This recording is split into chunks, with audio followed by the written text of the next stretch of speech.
দেশের বড় রাজ্যগুলির মধ্যে কর্ণাটক অন্যতম। দেশের 4 মহানগরের একটি বেঙ্গালুরু কর্ণাটকেই। দেশীয় রাজনীতির মানচিত্রে বরাবর কর্ণাটক বড় ভূমিকা পালন করে থাকে। 224 আসনের কর্ণাটক বিধানসভা যে কোনো সময় পাল্টে দিতে পারে দেশীয় রাজনীতির রং। কর্ণাটকে লোকসভার আসন রয়েছে 28টি। সব মিলিয়ে কর্ণাটক রাজনীতির উত্তাপ বরাবর লেগে থাকে ভারতীয় রাজনীতির অলিন্দে।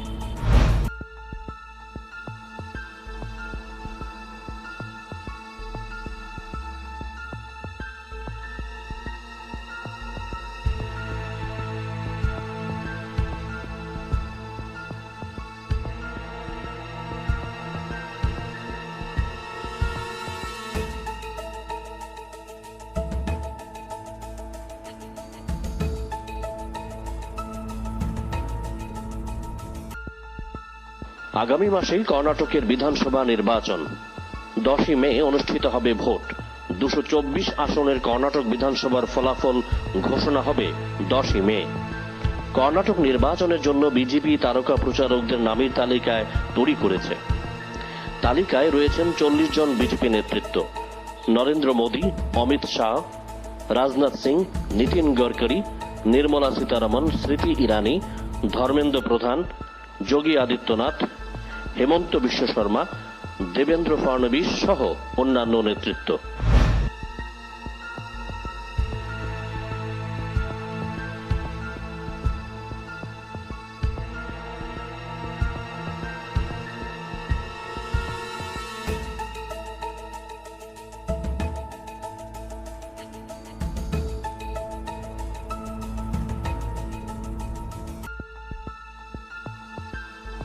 অবাক করার মতো বিষয়, কর্ণাটক বিধানসভা নির্বাচনের তারকা প্রচারকদের নামের তালিকায় স্থান পাননি রাজ্যের মুখ্যমন্ত্রী ডাক্তার মানিক সাহা।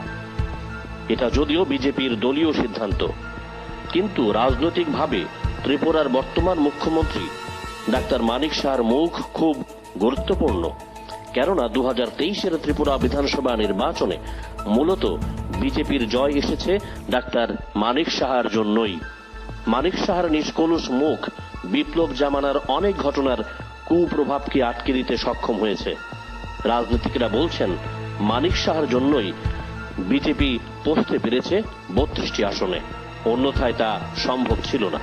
গোটা রাজ্যে সাধারণ মানুষের মধ্যে মুখ্যমন্ত্রীর জনপ্রিয়তা বাড়ছে দিন দিন। বিজেপির একমাত্র বাঙালি মুখ্যমন্ত্রী ডাক্তার মানিক সাহা।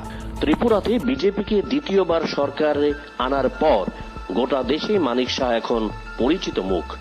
সম্প্রতি বঙ্গ বিজেপি সংবর্ধনা জানিয়েছে রাজ্যের মুখ্যমন্ত্রীকে। তাই কর্ণাটক বিধানসভা নির্বাচনে রাজ্যের মুখ্যমন্ত্রীকে তারকা প্রচারকদের তালিকায় রাখার জন্য দাবি তুলছে বিজেপির নেতা, কর্মী, সমর্থকরা সহ রাজ্যের আপামর জনগণ।